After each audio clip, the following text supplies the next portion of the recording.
Hello, viewers. Good morning, good afternoon, good evening, depending on your time zone. I remain your host, Hawau Ibrahim. Welcome to Eaglet 05. Today is another day and a great one at that. I have a beauty with me who is going to share her life story with us and how she has become inspirational to others. Hi, madam. You are welcome to Eaglet 05. Good morning once again. Good morning and thanks for having me. You're welcome. All right, my platform is dedicated for championing the rights of persons with disability, ensuring that our voices are heard, understood, accepted, and we are shown love. You are welcome once again. Thank you. All right. Could you please tell us who you are and where life has taken you to, and purposely why you want to share your story with us? Thank you. Okay, so to begin with, my name is Rejoice Senna. All right. Senna is actually my middle name, though. My full name is Rejoice Senna Agbenohebi. Okay. But you can call me Rejoice Senna. All right. Yeah. So let's hear you. So I am a person with visual impairment. Okay. And this started in 2014. All right. How old were you then, if you don't mind to share? Well, I was 14 years. All right. Yeah. Okay, go on. So basically, I was in a primary school when it started. And because I was still a child, what happened was when I sit in front of the classroom, I can see the board, but when I sit at the back, I can't see. But I didn't know that it was an eye problem. So I didn't complain to my parents. I didn't complain to my teachers. I kept it to myself. Anytime my desk is being moved to the back and I want to move it forward and there's a misunderstanding in the class, all I just do is I just keep it where it is. Then, anytime I'm struggling, I just go and stand in front of the board because it's a normal thing every student does in the class.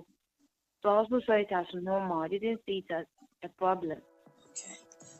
When my mom realized it was already too late, somewhere 2015, 2016, it was already too late, but she actually took me to the hospital and they confirmed it was glaucoma. So sorry. It was already too late. My left eye was already completely damaged. And the right eye was only left with a little vision. They gave me glasses, but due to my own stubbornness, sometimes I mistakenly break the glasses. And it was a difficult challenge for me because the stereotypes, the stigma, the insults from neighbors, from children, the mockery. So sorry. So sorry. But how did your parents handle it? Actually, from my father's side, my father initially didn't take it as something that was serious because he thought maybe I was just joking. But my mom, she has basically stayed with me from my childhood till I grew up. My father too stayed with us. But my mom, the day she realized I was in Accra and she was in the Volta region by then. Okay. So when I went to visit her, immediately she saw me, she knew something was wrong. And she was like, Rejoice, what happened to your eyes? And I'm like, we are Ewe, so she speaks our dialect. And I was like, nothing is wrong with my eyes. What's the problem? And the people there were like, there's nothing wrong. So she shouldn't worry. And she was like, no, I gave birth to my daughter, so I know if something is wrong. Exactly. Yeah, so immediately the following day, fortunately for me, she had an appointment with the doctor the following day. So she took me to the hospital with her. And that was when the doctor confirmed that this is the problem. It wasn't easy for her at all. Being the only daughter, My mother gave birth to 5 children, 4 boys, and I'm the only girl, and I'm the fourth. So it was difficult for her being her only daughter, and this is the problem because she knows how long she suffered for her to give birth to an only daughter. So it was difficult. Immediately she called my elder brother who lived in Nigeria at the time. She told my brother everything. We called my father that day. My father was like, "Don't mind your sister. She's just joking." My mom was like, "What do you mean by she's just joking? The only child and this is the problem." So the doctor had to speak to my brother himself. And my brother also, they had to find a way, do certain things. We were transferred to a lot of hospitals. But when we went, it was already too late. There was a white man who even attended to me, but he confirmed that I was already damaged, that if they should touch my eye to attempt to do any operation, there's going to be a bigger problem. Maybe the little vision I have, which is seeing the light, I won't be able to see it. So it is better they just put me on glaucoma medication for the rest of my life. So are you still taking medication? Yeah, I still do. And how do you feel about it? Sometimes it's hard. Initially, it was very difficult. It was very, very difficult for me. Going to school and knowing that I'm the only person. It got to a point, I think somewhere primary 6, JHS 1, I couldn't even see the board at all. But when it started, I could see the board small. I couldn't see the board at all. So sometimes I have to depend on the person sitting beside me, looking on her book, or she dictating to me for me to write. Sometimes cry. If I'm writing cry, the words are no more straight on the line. I cry almost all the time I go to school. So how did you complete your basic education? So what happened was, my basic education, because of my eye problem, I couldn't write the first one, which was supposed to be in 2018. Okay. I couldn't write because all my teachers were complaining. Anytime I write, my writings are not on the line. During examination, I will always cry because I can't see the paper. I'll be having blurry sight. Sometimes instead of my options, the answer being A, I can select 2 answers together. So it's always difficult for the teachers to mark my papers. So I end up getting low marks.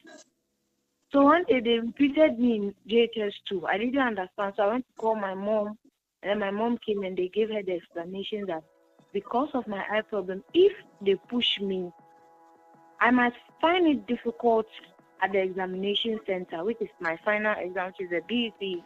So they think it is best they repeat me, I stay behind. Maybe by that time, I'll be able to get a little bit vision. So let me just stay back. Can you I didn't imagine? want to understand. But you yourself know, you knew, I don't know if you read on glaucoma, but with my little knowledge, once the vision is gone and is damaged, you cannot do anything about it. So I am actually confused here, telling you you might get a little vision back. Anyway, let me not distract you. Let's continue. Yeah, so, and the problem too was, sometimes, let me use this opportunity to educate some of our parents out there. Sometimes the people we have around us do not help us to accept our situation when it's bad. Sometimes when you have a little challenge or a disability, depend on the people around you to help you to adapt early. It will help you to be able to accept the situation. So sometimes our parents out there, they do not want to accept that this is a challenge. I wouldn't say they should accept it that I've come to stay permanently, but they should be able to encourage the children. They should be able to encourage us and help us to be able to adapt. But if our parents out there are always saying, "Oh, I'll take you here, don't worry, it will come," they are always hoping on miracles. It will be difficult for the child to adapt. I was able to accept my situation in 2018. That was where I was able to accept. Because my parents, my brothers, they were always taking me to one church after another. But the thing was always getting worse.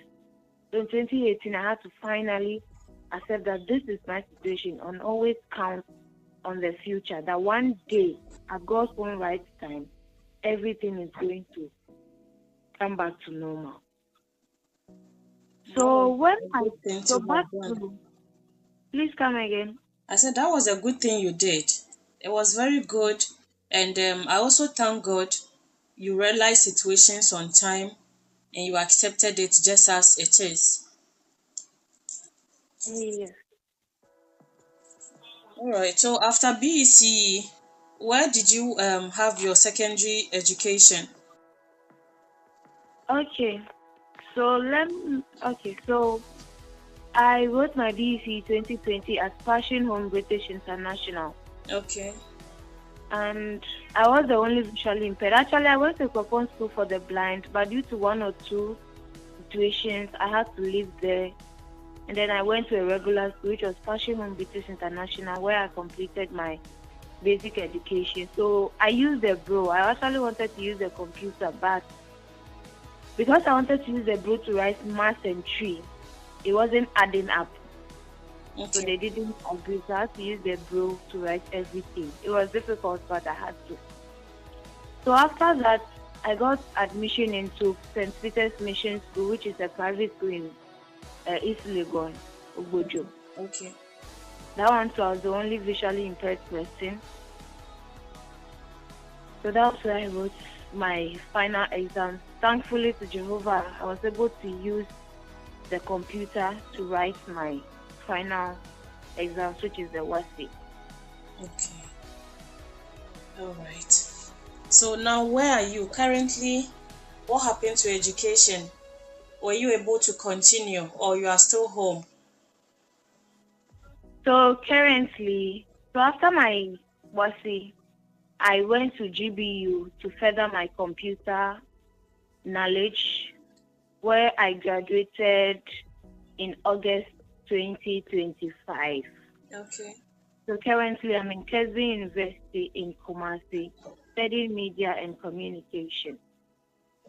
Is it a private university or public?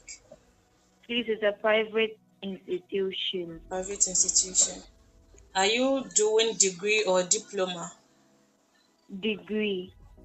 Okay. And is it integrated? Is it an integrated institution or you are still the only visually impaired found there? Please, I'm still the only visually impaired found here, but I learned there is one student who also completed here. Currently, he's doing his top-up at Winneba. He's also visually impaired, but he did diploma. Okay, but you are doing degree. Yes, please. That's fine. So it means the door is open for any other person with visual impairment who is interested to have their education in Kesbin University, right? Yes, please. I would highly recommend Kesby University to any visually impaired or any students out there who wants to further their education. They are very inclusive, and the students, the registrar, the lecturers, they are very friendly, and it is very good. So I will recommend it to everyone. Right. Thank you so much. So I will take you a little bit backwards. With where you have gotten to now, how supportive have your family been in the life of your problems? I mean, facing all these challenges and all that. What is the role your family played in your success so far? Well, all I can say is they've also done their best. So they've also done their best. And my greatest thanks will go to my brothers. They've really, really done well. My mom too, she has also done her best. The little she can. She has also done her part. So I would also say they've also done their part.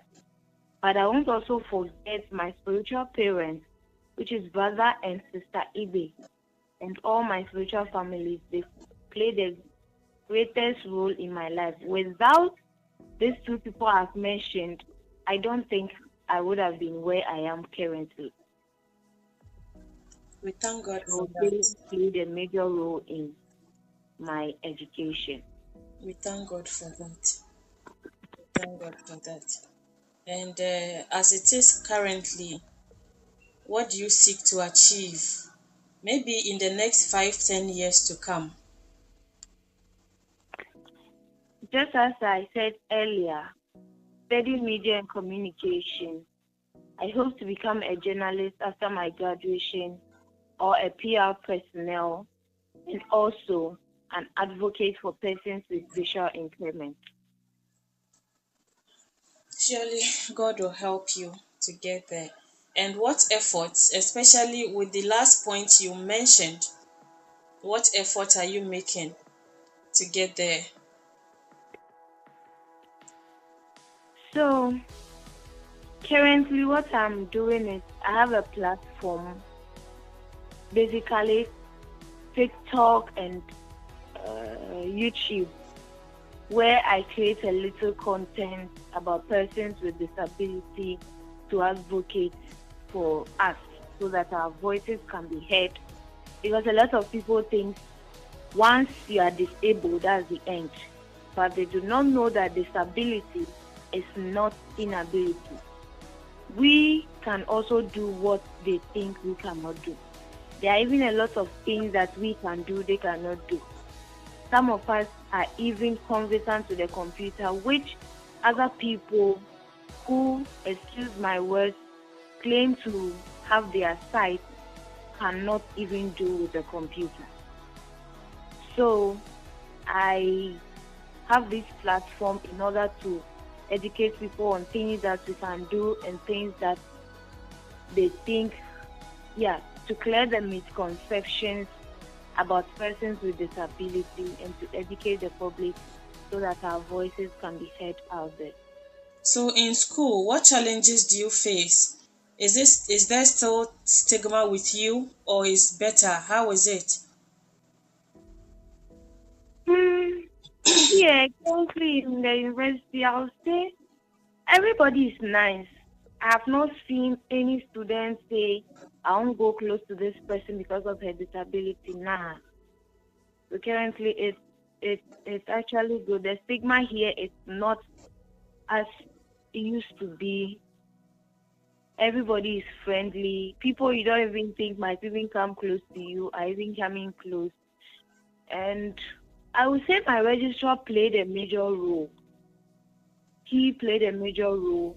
They've made the environment a very conducive place.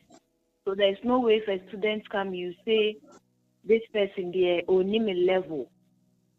Onimi level. To our viewers who do not understand onimi level, no. It means that like somebody who says that, oh, this person is not up to my standard, or it's not up to my class, she's visually impaired, I'm not, blah blah blah blah, and all these things. That is not here at all. This place is okay. So guys, I'm not facing any challenges. I'm good. Thank God. But what about when you step out into the public places, seeking for assistance with transportation, getting out there to get groceries, or anything at all you would need to make life okay for you? How is it to assess those things?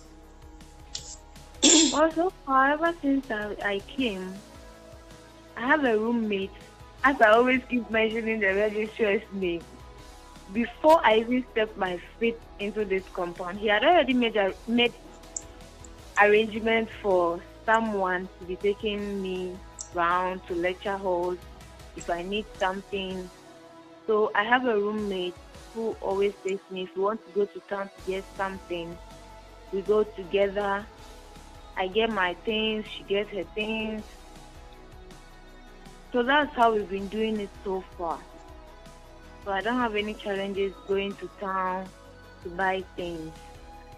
I always go, and most times too, I would say I call my brothers and sisters. I'm one of Jehovah's Witnesses. I won't hide that one. Okay. So there's no issue with I that. call my. Please come again. There is no issue with that. Yeah, so I call my brothers and sisters in our organization. and they help me with that too as well. Okay, I want to get a bit personal with you. All right, We sure. spoke about family, we spoke about school, we spoke about the public at large. Now, with you, how active are you in terms of carrying yourself about, cooking, taking care of yourself, dressing, organizing your things? How easy or difficult that is with you? Um, so with cooking, I would say I don't have a challenge with that because since 2018, I moved in with my spiritual parents. I have been cooking. So cooking, I don't have any challenge with that at all. I cook myself. It's just that sometimes my mother, the person who gave birth to me, sometimes she doesn't believe that I can do it. So when I moved in to stay with her, sometimes she doesn't want me to do it, but sometimes I do it. But when I'm alone, I don't have any problem. I don't have any challenges. I'm able to cook myself. The only problem I have is using coal pot and charcoal to cook. That's the only challenge I have because the matches, it will be burning you before you get one. And I would have to be careful with the gas as well. Since 2018 till 2024, I've been using gas to cook. But after that, I use rice cooker or electric multi-purpose cooker. So cooking, I'm okay with that. I wash my own clothes. And yes, I wash my own clothes. I pack my own things. Moving up and down. If it is town, I can't go alone. But if it is around my surroundings, that one I can move. If I move to a new place, I just need like a few weeks, then I'll be okay. So as I'm here, I move to the washroom myself. I can go downstairs myself. Just that I can't go out into the compound itself. That's okay. So I You're would say doing being well. active. Please come again. You are doing well. Learn to use the white cane. The white cane will help a lot. It will also bring help your way. Most at times, maybe you would need help to go somewhere and you might not get it. Perhaps the time you would want the help to come around, the help might also be busy. You can't blame he or her at that. So if you have white cane, perhaps when you order for Uber or when you step out, people will see the symbol and they might ask you, perhaps, what kind of help do you need? Where are you going? It also helps. So if you've not started using the white cane, I would plead that you do that. It makes you very independent. I am a living testimony with that. It makes you very independent. All right, let's move on. So now, maybe my final question to you. What advice would you give to persons with disability who are currently struggling with education and perhaps stigma and family related issues? So in all, I would urge all persons with disabilities not to give up. It's a challenge for all of us, but with determination, resiliency, and consistency, you will be able to achieve your goals. Just be determined and you will get there. It was difficult for me as well. So if some of us have been able to make it, you can also do it as well. So I'll use this opportunity to urge all persons with disabilities to not give up. Sometimes you reach a point you feel like giving up, but giving up is not an option. Ending it is not an option. All you have to do is be determined that this is what I want to do and tell yourself I can do it. And really you can do it. And to our families, I also urge all the families to also support us. the little way you can, even if you don't have the money, the little way you can. It doesn't mean that you bringing out money is the only way you can support your child or you can support us. Just being there, encouraging us alone can go a long way. Someone can be there, he or she has the money to take care of you. But without the moral encouragement, you will not get anywhere. You will not be happy. You can get everything you want, the money, the food, but without the encouragement, you will always be discouraged. So they should also do their best the little way they can. That's all I can say. So in short, you mean we should also be given sense of belongingness. I agree with you. We are also human. We are only challenged in one way or the other. Everyone has got their own challenges. Thank you very, very much. I am very much grateful for having you. Thank you. Please, can I say something? Yes. Okay, so I also want to use this opportunity to urge everyone out there to follow me on all my social media platforms, which is TikTok, Rejoice Senna Official, and subscribe to my YouTube channel as well, Rejoice Senna Official. And I also want to use this opportunity to thank all my family members, my brothers, my mom, my spiritual family, and just to mention the few, brother and sister Igbe, sister Audrey, sister Dorinda Laye, sister Sylvia, brother Jerome, brother Frederick, everyone who has always been there for me. I thank all of them and my brothers as well. Jehovah bless you and continue to help you to do more.